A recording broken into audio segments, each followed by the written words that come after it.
ঘুমের থেকে উঠা যাবে, ওঠার পরে ঘুম থাকা অবস্থায় ঘুমের থেকে উঠাই এক গ্লাস পানি খাবে, নর্মাল শরীরের রক্তের তাপে এক গ্লাস পানি খাবে, উঠে সেরে পানি খাবে।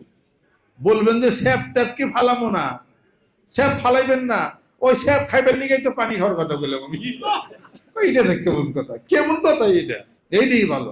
আপনার দেহের যা সিক্রেশন হচ্ছে, আপনার এটা মানব দেহের জন্য ভালো। এটা আপনার মুখের থুতু, এটা তো একটা বিষ, বিষ দিয়ে হলো বিষ মারতে হয়। এটা এটা কেমনি করে দেখবেন, এটা এমন একটা মেডিসিন মুখের থুতুটা।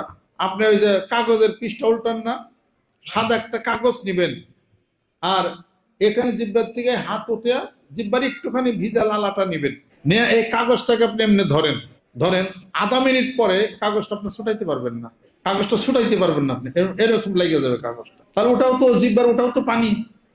আর গ্লাসের থেকে একটা পানি নেন, পানি না কাগজ ধরেন, টান দিয়ে ছুটে যাবে। তাহলে এই যে আপনার মুখের যে হ্যাঁ এই লালাটা, এটা পানি দিয়ে আপনি পানি খেয়ে ফেলবেন, পেট অটোমেটিক আপনার ভালো হওয়া শুরু করবে। ডাক্তারি বই করবার যায়েন না, কথা খেয়াল করছেন? এগুলো বহু রিসার্চ করে, বহু বই ঘাইটা আমি আবিষ্কার করে বলতেছি আমি। আমার কাছে ও ডাক্তারের বই নেই। আপনি খান, খায় পরীক্ষা করেন আপনি।